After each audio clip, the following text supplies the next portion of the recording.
Hello and welcome to another episode of The Aftermath. My name is Ian, and we have a gruesome twosome today. It is Dylan and I. Yes. Here you go, back in the saddle again. How does it feel?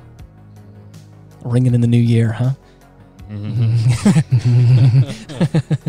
It feels the same. Yeah. So far. What is it? Same shit, new year? Yeah. Is that what it is? Yeah. Or same shit, different Same flavor? Garbage, different number. Nice. It's only getting greater. Oh no, please. It keeps increasing. We should have stopped at 2000. Well, you know, hey, we're nothing else but ambitious, I guess. Tenacious. Right. Don't know when to give up. One thing I can say that we have for the new year, we haven't actually set it up or used it yet, but we have a fourth addition to the podcast as far as like a microphone goes. And it's you. Oh, whoa. Hey. Welcome. No. I didn't agree to this. Hey man, we already did the cake thing. We gotta add some other incentive. I guess you're right. I totally forgot about the cake thing. Forgot about the cake. Oh shit, I did. Well, we've got some very upset fans out there right now. I believe you. We owe several cakes. I know. So anyways, I was able to pinch some pennies after I paid off a lot of Christmas and stuff, and I got an additional podcast microphone. So now whenever Ethan's around, we can have our normal trio, but we can also have a guest on as well, and we're probably going to do that in the next couple weeks or months, depending on how it may pan out, which I think is going to be really cool, and I'm super excited about it because I've been waiting for this for a long time. Yeah. I couldn't justify the purchase just yet, but I was able to in the new year. But you see those pennies, they deserved it. Yeah. You owed them. I've been pinching them real hard throughout Christmas. That sounded wrong, and I'm sorry. Oh my god. But this week we watched the pennies, people. The pennies, not anything else. This week we watched a classic. Jurassic Jark. Are you feeling okay? I'm pretty sure it's Jurassic Park. Oh, I'm sorry. Gymnastic Ark. Gymnastic Ark. But yes, this is a movie that I've obviously seen the big scenes.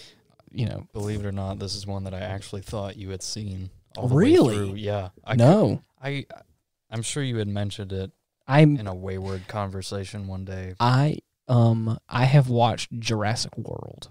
Okay. Which is which I know is probably sacrilegious to some people. Only a little. Only a little bit. So just a little bit. I'm not saying that's okay. We fixed that. Right. I'm not saying I'm proud of it. I'm not. Hey, hear me out. I'm not saying that I chose that. Right. I was. It is simply. I was in the curse same of the current. Right. I was in the same room, and they started it up, and I was like, "Well, I'm not going to leave. I might as well," because it was in my home. So I was like, "I'm not going to leave. They're starting at the movie. May as well." Yeah. So I stuck around.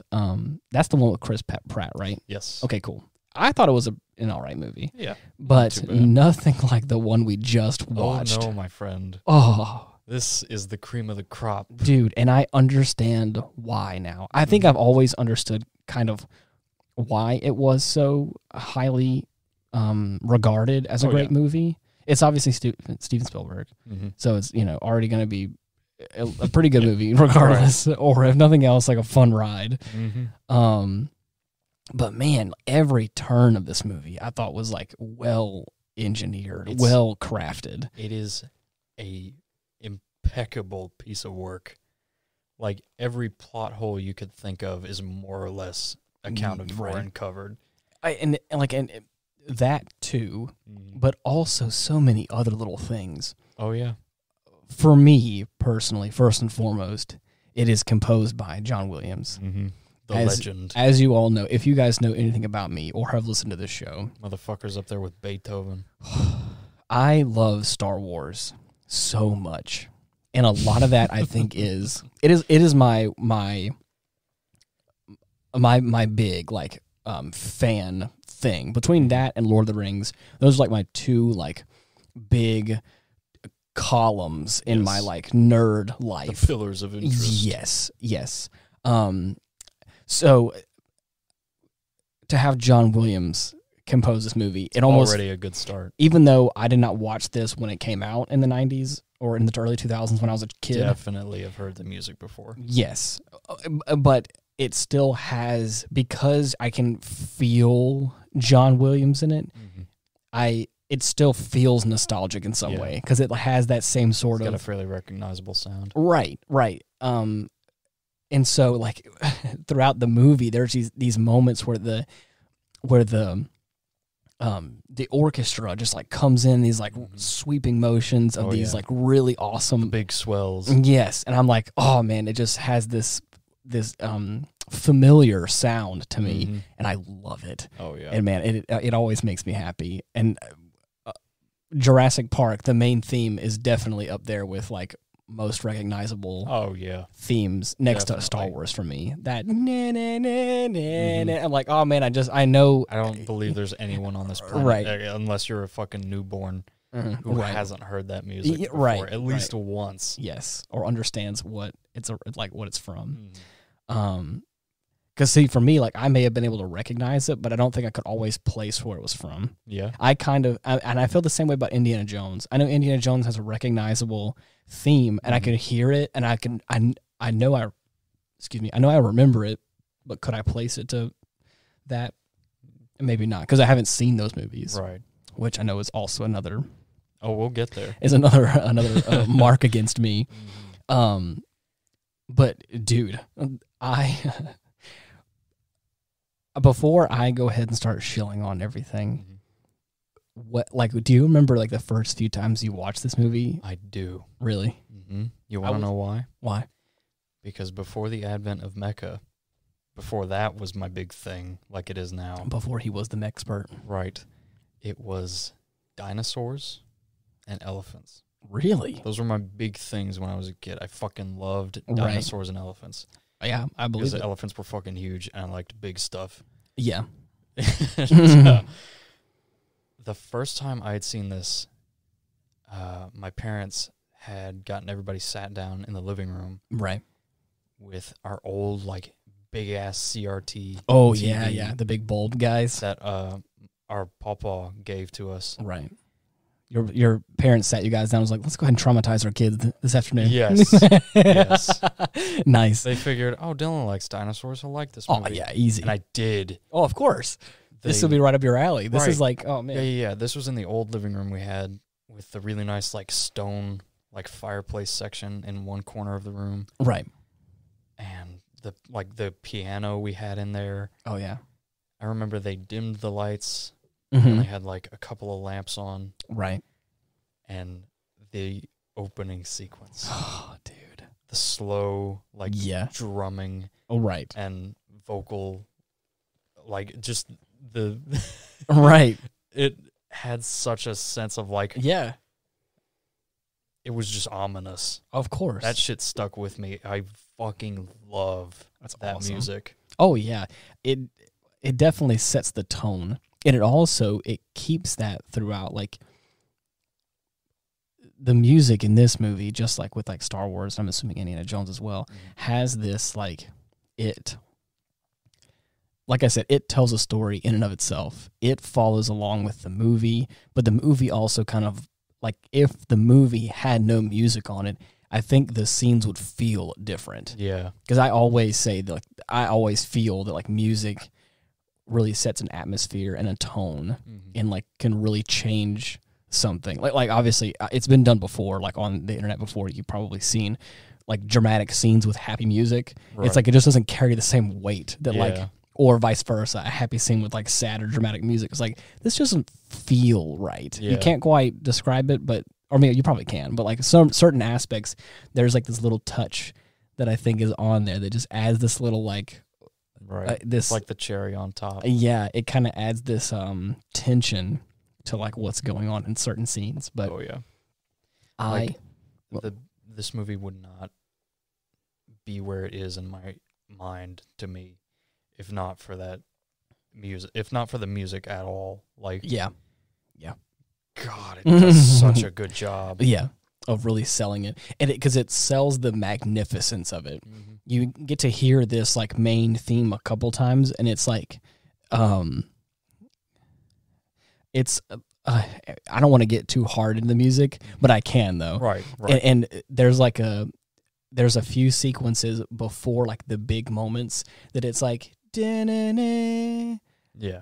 And like it only does sort the of subdued, and it's only like the first few notes of it to kind of like tiptoe you into it, and then it hits with the big moment, and it's like, oh, it makes you feel like you are witnessing an ancient creature. It makes you feel like you're witnessing dead. Something, yeah. And especially with our sound system we have in the living room, really does sell some of the big magnificence of it a little bit. Oh yeah.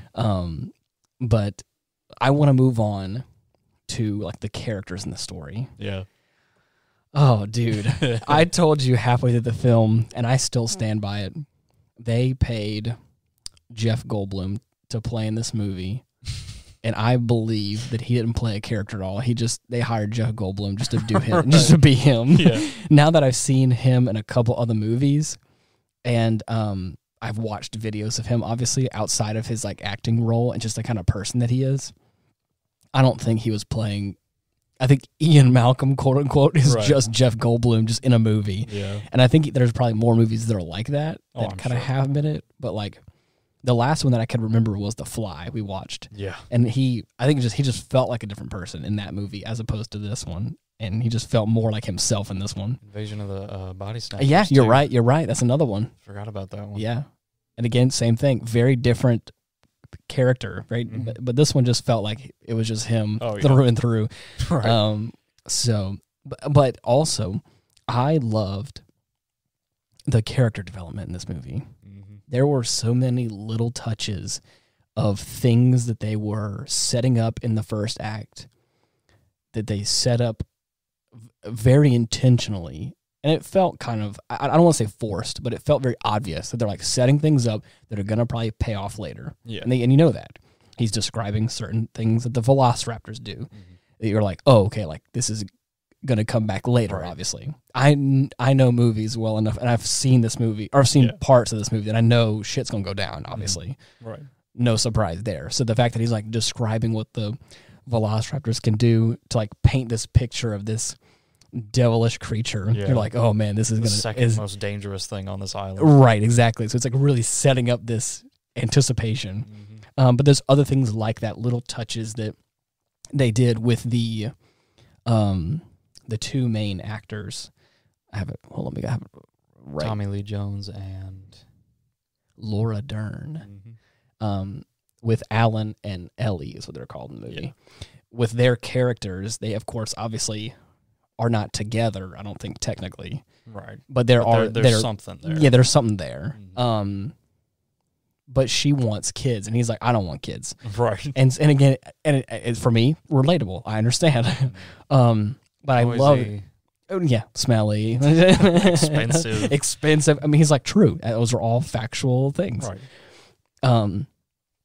I loved that little through line in the film. I thought it was very well done. Yeah. I love that it felt like a little one-off conversation that then grew into something much bigger than that by the time the movie's like hitting its climax. Yeah. What's the doctor's name? Yeah, the doctor. John Hammond. Yes. I thought he was a doctor. His character, I could tell, was like I don't want to say the bad guy. I don't think he was the antagonist, but he definitely was like the mastermind behind the reason. Proprietor of this well-intentioned bad idea. Right. Yeah. The curator of all the bad shit going on. But I loved the scene with him and Ellie at the table after all the shit's gone down. That was a good one. Everything's going to hell in a handbasket. It's crazy. And he kind of is like moping a little bit. Trying to come to grips with what's going on. Right. And he's eating some ice cream by himself, and he's sad because his entire tub's worth. Right. And again, he's like, oh, it was melting because the power's out at this point. So, and like I said, his grandchildren are kind of like with this guy, and kind of like, but this really authentic moment comes out of these two characters, and you can see the method behind Hammond, and you could see what I would consider like a good villain character. Yeah. In certain aspects of like he has good intentions sometimes, other times he's doing it for money, obviously. So he's like, it's like this kind of push and pull there where he's probably not the best character because he wants it for money, but then he gets real in this moment talking about how he just wants to do something extravagant for his grandkids. He wants to do something over the top. And his like phrase, his like quote that he's been saying is like, spare no expense. Right. He's got the money. He's like, let's make it happen. Mm-hmm. And in this moment, he's talking about how he doesn't want it to be fake, like this automated flea circus that he had. That's obviously wasn't real. Mm-hmm. Or not an actual flea circus, but it was the imagination of the kids that made it real. Right. And then this argument kind of breaks out where like Ellie like rips into him and is like, you don't have control. You never had control. Right. And it's this man fighting for like control over everything and then wanting to have it all automated and have it all done for him and spare no expense. And it's just this, like, you can see the makings of this like almost villain character where he's trying his hardest to do something good for his grandchildren, but at the same time he's like, this was a one and done. And it's the same thing he was doing before. She's like, you have changed nothing. You say you have all the control. You say you can control all of it, but yet it's all still automated. It's all just still a bigger flea circus. You didn't achieve the goal you were going for. And then it's like, oof, it hit really hard. And it's like, that's so impressive, I thought, because the actors in the moment, I thought the conversation felt natural too. So it just had this whole presence of like, oh, this is a good conversation. Yeah, I love the difference between cloning dinosaurs and running a fake flea circus. Yes, exactly. There's a big gap, but you sit here and pretend like it's something different, but in the grand scheme of things, you're doing the same trick. It's nothing else is new. And the actor in that moment has this realization almost of like, wow, like I don't think he explicitly says you're right, but he has this moment of like, oh, yeah, you know, it kind of felt like, well, you got a good point. That's kind of what it comes across. Yeah, at that point, he's in the right now. Yeah, exactly. Come to grips with right. the mistakes he's made. Yeah, exactly. And then, of course, she eats some ice cream, and he just says it. He says his line again, but he says like it. It's good. He says it in such like a melancholy, like way of like sparing no expense. You know, It's just that I do what I do best. It's like, you know, I thought it was really cool. But talking about our guy, Alan, him in these like very traumatic moments, living into this almost father figure. Oh yeah, this like protector of sorts. Because whenever the kids first appear, he's completely like just trying to avoid them. Doesn't want anything to do with them. Right. Justifiably, because one of them is being very obnoxious, but he's also being like an 8-year-old kid. So it's like, I mean, not surprised. Very curious and excited to be here. Exactly. And I've been there before, so it's like I can't blame him. Definitely. And he asks the little kid, Tim, like, which car were you planning to he's just like, whichever one you're in. Yeah. It's like, great. Okay. Thank you. So proceeds to escort him to the other car. Right. As he's talking, just shuts the door on him. Right. And then the girl comes up to him saying that Ellie said it would be good for us to ride with you because it would be good for you. It would be good for you. And he's like, oh, nice. It's like, oh. Great, thanks. Awesome. Right. Just what I wanted. But whenever later in the movie, whenever like the T-Rex gets loose, which by the way, the T-Rex, I'll put a pin in that because wow, oh my god, the fucking T-Rex is this his character kind of like almost second nature, goes to like, you know, hopefully what any good person would do in that moment and trying to help out these kids that are in a car alone, you know, about to get eaten up by a freaking T-Rex. Right.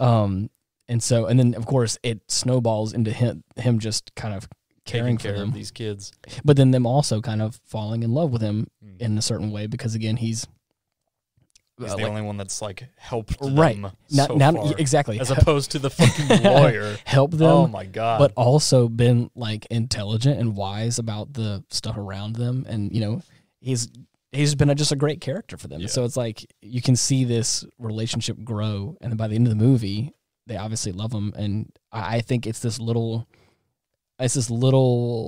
through line that goes throughout the whole movie that I think develops him as a character of like, maybe I don't, like, again, it's never explicitly said like, maybe I don't hate kids anymore, but he just has this feeling of like, yeah, after this, I think I'd be okay with kids. Yeah. After seeing what I've seen and like the experience in this, like I understand kind of the appeal of like wanting to take care of a child in some capacity, which I think is really cool. And I thought it's awesome for his character.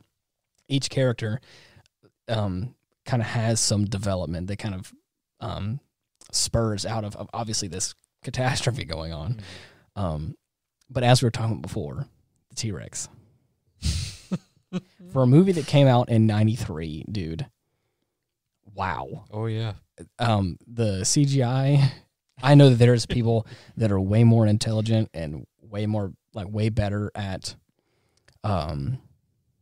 CGI than I am and like knowing how to pick out certain details and stuff. But wow, the T-Rex and the Velociraptors, there's like little touches that make it like obviously feel like it's not real in certain of course aspects. But as a whole, does a great job. Looks damn good. Looks really good. There's, I mean, like between the mixture of like animatronics and like practical effects, and then also the digital like CGI stuff, really sells the scene and like sells it in a way that is like intimidating and scary. And I can see why. I believe that people have told me before that the scene with the velociraptors in the kitchen with the kids, used to scare kids or scare people, because again it's like it is a very tense moment and it's very very scary. Oh yeah, dude. Which is really cool, and I thought it was done very very well. Definitely. Another thing I really like about this movie is the way they made the dinosaurs sound. Oh yeah. If I didn't know any better, I'd fucking believe that that's what they just fucking sounded like. Yeah, you're right. Because I mean, of course, there's no way to know, but god damn, yeah, the T-Rex roar from these films is fucking iconic. The T-Rex sounds is up there with like the sound of certain Godzilla sounds for me, where it's like this is instantly recognizable. Yes, but like Godzilla is this fantasy creature, but I can listen to that roar and go like, that sounds pretty accurate. Sounds like nothing I've ever heard before. It's right, perfect. And it's terrifying all at the same time. And it's all new levels of scary. Yeah. But this has that same feeling for me. That's like you see this large creature. I never knew because again, none of us knew what they sound like. But hearing it, you're like, I believe it. That could, like, as a best guess goes, that's pretty good. Right. And it's also terrifying at the same time. Yeah. And it could, like I said, it could be our sound system too that kind of sells some of that. But like, oh yeah, I mean that's always something to factor in, is that we have like a kick-ass sound system. Yeah. Like none of those would hit nearly as hard or well as they do without it. But there was sometimes when like the foot stomps of the T-Rex happened, and it would rumble just a little bit. I was like, "Oh, this is." I was like, "Oh, so nice." It's like there's really cool. There's a fucking T-Rex outside the house right now. I'm scared. But how would you describe this word in 3 words? The word in 3 words. The word. Did I just say that? Yes. I'm sorry. How would you describe? Oh, Jesus. It's okay. How would you describe? How would you describe this movie in 3 words? I'm sorry. Well, see, the easiest one would be spare no expense. Oh, wow. That's a good one. Spare no expense. But me personally, I prefer Dilophosaurus goop eyes. Oh, no. Dilophosaurus goop eyes. Ed got fucking destroyed. Oh, he got what was coming to him, dude. So bad. Oh, yeah. And I'm curious as to where that like shaving cream can goes. Oh, I don't think it's ever touched on again. Really? Yeah, it's just I know it's covered in mud, disposed of, buried. Interesting. Mm-hmm. That's crazy. Yeah. What would I call it? Dino's Day Off. It's a Ferris Bueller's movie. Dino's Day Off. Yeah, that's. I'd say that's more or less accurate. Right, you get to wreak havoc. What happens? Yeah. I For like sure. that. Dino's Day Off. Yeah. Oh man, I had no idea.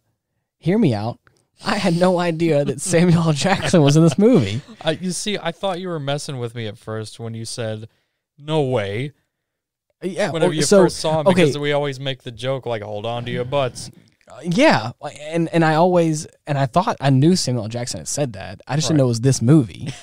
So I was confused as to what movie that was, and I guess I'm just never thought to ask. Chalk that up to a surprise guest appearance.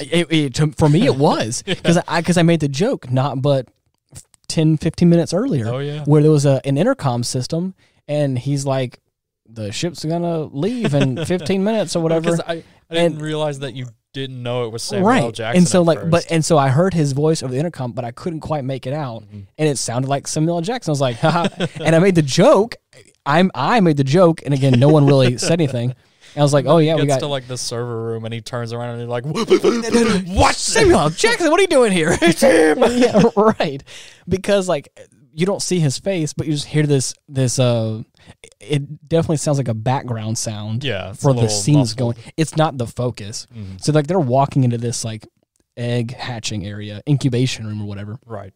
And so like the focus is obviously on them and what's going on, and you hear this voice in the background. And I was like, haha, they got Samuel L. Jackson to like play an intercom voice, just a random side character as a joke. That's so funny. And then when he turns around, I was like, wow, okay. Like, okay, he's just here. I didn't know he was works here. an actual character in the movie. And then of course, and then Dylan in true fashion was like, "You were kidding," and I was like, I kind of was kidding a little bit, but oh man. So, anyways, jokes on me. Always a pleasure to see him. Oh man, what movie is Samuel L. Jackson not in? Because it feels at this point there's few movies he's not in. Right. He does a great job in all of them, though. I will say. I can only ever think of the ones he is in. Exactly, as which is a opposed to lot. The ones he isn't. I'm at this point, he's a selling factor on your film. If you're able to get him on, oh my god, you will sell tickets. Oh dude, and not only that, it's like he plays such good characters, and not just any one character, like anything. Yeah, I have seen him play every flavor of character. I feel like, and they're all great. And I'm like, wow. I mean, I think he's talented, and I really appreciate his roles in a lot of movies. A-list. But anyways, I was gonna look up some fun facts and some trivia about this movie. Oh, yeah? Yeah. I don't really think I have anything right now. Oh, here we go. Oh, here you know some fun fact about this is actually fun. It says that the Tyrannosaurus roars are a combination of dog, penguin, tiger, alligator, and elephant sounds. Okay, see that? Shit, now that you list them off, I could pick out, like... Yeah, most of those. Yeah. That's interesting. Wow. It says that crazy. It says that the T-Rex occasionally malfunctioned due to the rain in that one scene. Oh, yeah. The producer recalls that the T-Rex went into the heebie-jeebies sometimes. Oh my god! And scared the crap out of us. We'd be like some cold rain. We'd be like it says we'd be like eating lunch, and all of a sudden the T-Rex would just come alive. Oh god! At first we didn't know what was happening, and then we realized that it was the rain. You'd hear it says you just hear people start screaming. Oh my god! Oh, that's so perfect. That's horrific. Wow. Holy shit. That's crazy. Imagine you're just eating a sandwich and all of a sudden... yeah, just... God, you just hear a fucking ruckus going on in the animatronic corner. Yeah, that's fun. Oh my god. That's so fun. That's insane. Yeah.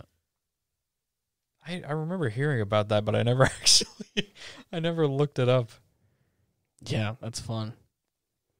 Around at around 25 minutes, the Mr. DNA cartoon was Steven Spielberg's way of condensing much of the novel's exposition into a few minutes. Yeah. Which is actually really cool. Mm-hmm. I think I got the point across for the most part. And I think it also did a really good job of, it felt in universe a way to describe this super complicated science. Yes. But also like probably a few kids that would be on the ride. Exactly. It didn't feel forced. Like it was like some movies that are like, there is the ancient stone to kill the thing or whatever. But why is the ancient stone? Because this. And it's like, you know, okay. Sometimes it's fun to have that and like you can do it well, but like if it's like, if we got to sit down and go like, but why is it this way? And it's like, well, because it has to be. A 5-minute long explanation can be stretched out to what feels like an hour if not done properly. Wow. It says in 2005, paleontologists discovered red blood cells and soft tissue in the fossilized bones of a T-Rex, meaning the dinosaur cloning may one day be a reality, possibly. Oh, God, no. And I heard about that, actually. Oh, yeah. I heard that story. Oh, man. Yeah. Wouldn't that be crazy? Yeah. Wouldn't that be fucking crazy if we actually did it? Terrifying. Having plenty of examples as to why you shouldn't. But we just do it anyway. Yeah. Oh, man. It says that at around an hour and 6 minutes when the T-Rex is attacking the car with Lex and Tim in the shot through the roof, like mid-windshield, you can hear them screaming, however their mouths stay closed. Oh, no. Little goofs. That's fun. I love little tidbits like that, little character errors and all that stuff. Nice little secret little facts. Yeah. There is so many moments in the film that like have them saying something like it feels natural. That like the kid and even like Hammond at one point like is talking and says something, but like kind of stumbles over their words in a very natural way. Yeah. Where it's like Hammond is like a a carousel. And it makes the whole conversation feel more. I'm not even sure that was written in there. It may actually just be an honest fluke. Maybe he did that at the beginning too. Whenever he went to the dig site for Ellie and Alan. Really? Yeah. You're right. You're right. I was gonna say like schedule, but then corrected himself schedule. Yeah. Which is, like I said, it's just that little a nice little quirk, right? And then it's even the grandson even does it at one point where I think he. Yes, hereditary speech impediment. Right. Whenever he's saying, he's like trying to remember the name of the dinosaur and then says something a little different or whatever. Right.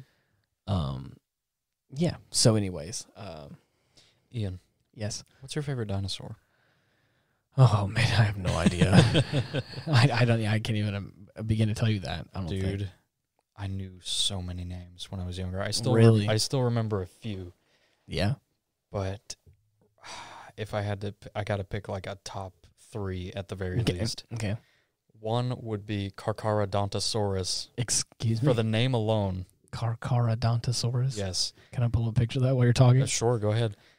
God forbid I remember how to spell it. I'm pretty sure it's the K with a CH. Oh, you're right. Yeah. I found it? I did a very brutal way of... well, at least I think so. Oh, no, that's a Warhammer reference. Whoa. Oh, really? Carcharodons. Oh, okay. Carcharodons is a Warhammer 40K thing. Wow. If you can find it, I'm sure you'll see why. If there's any like visual. Yes, of it. I see that. Oh, it's kind of like a weird,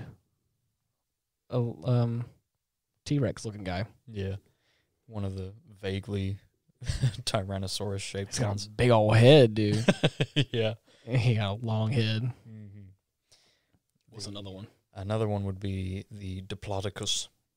Oh yeah, the Diplodocus or whatever it is. God, dude, that made me so angry as a kid. Whenever people would say Diplodocus. Diplodocus. Like, what do you mean? Shut up. Yep, look at that guy. Mm-hmm. Look at that long head ass looking freaking stem head looking whip having ass tail. long neck looking. I'm gonna extend it to 4 because I gotta fit this one on there. The Allosaurus. Yeah, Definitely a favorite. Fuck it. I'm just gonna name them all. I don't give a shit. no, please. I got a Stegosaurus. I got a fucking Ankylosaurus. Got a fucking Gigantosaurus. At the top, I guess, would probably be the good old T-Man himself. T-Man, yeah. Tyrant Lizard King. Big T. Mm-hmm. I played Ark Survival Evolved for a while. Yeah. And there's all kinds of dinosaurs in that game. Mm-hmm. And I learned a pretty good bit of them, but I don't remember. The only thing I remember that I loved the most, what were they called? The big birds. Oh, man. Birds. Oh, shit. What were they called? They were like some kind of pterosaur? Or? No. They were like, it was like a big old eagle guy. I know there's probably somebody. Oh, okay. There's probably, big bird. Eagle. What is it called? Argentavis. Argentavis, whatever you want to call it. But it's these guys. It stands for large beak. Large beak. Yeah, but these were always really fun because you could actually like mount them and fly them, and you're just like flying a huge ass eagle around. It's like pretty like the legit. fucking eagles from Lord of the Rings. Exactly, and I no lie, I named mine Landrival. Really? Yeah, that's cool. And what is the other great eagle? Oh shit, the big one. I can't remember. Hold on. Oh come on, what are their There's names? one thing that I don't remember about Lord of the Rings. It's the name. Gwaihir. Oh my god, yes. I did know that. Yes, son of a bitch.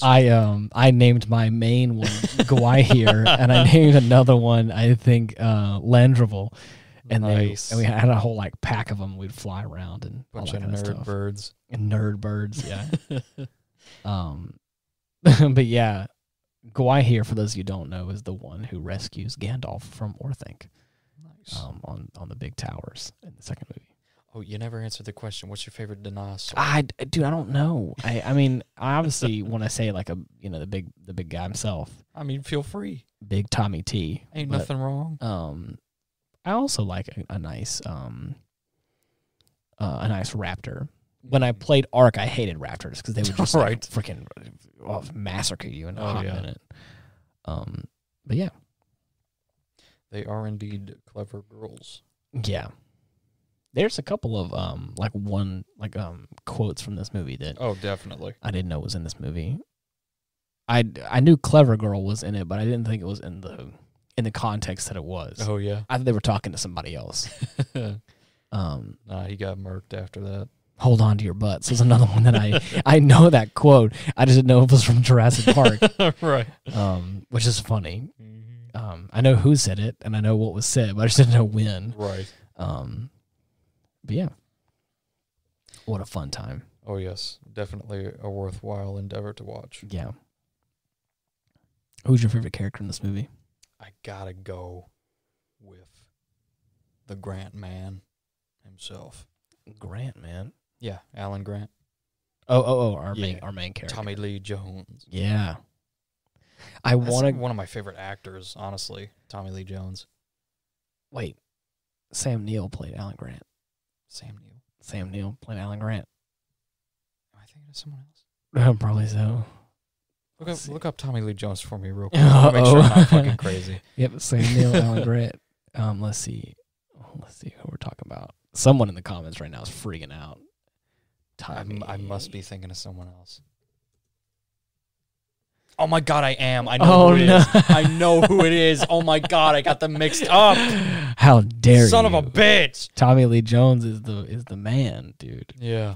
And Men in Black. Mm-hmm. He's playing a bunch of other stuff that I haven't actually seen before. Agent K. You want to talk about some good movies you need to watch again. It was the first one of those. Yes. Wow. That's another one I haven't seen in forever. Same. I can't believe I got them mixed up. Who was my favorite character, dude? I think. Wait, Vince? Who? Oh, was this? No, they weren't. They weren't in there. There's no way. Was Vince Vaughn in the movie? Think hard now. Wait, when? When was Vince Vaughn in the movie? Okay, okay, wow, I must be going crazy. Anyways, I really want to pick Jeff Goldblum's character because he just is himself. Dr. Ian Malcolm. But if I had to choose somebody else besides that, I think John Hammond is a good one. I think his character was interesting. Yeah. He started off on a fun note. And I know that the cane that he wields is going to come to importance later. Yeah. Yeah. I have... Vince Vaughn was in the second one. In the second one? Yeah. Okay, I was about to say. Because he's right here on the cast list, and I was like, there's no way that they're... or even like right here on the same cast list as Jurassic Park, William H. Macy, which is the guy who plays in...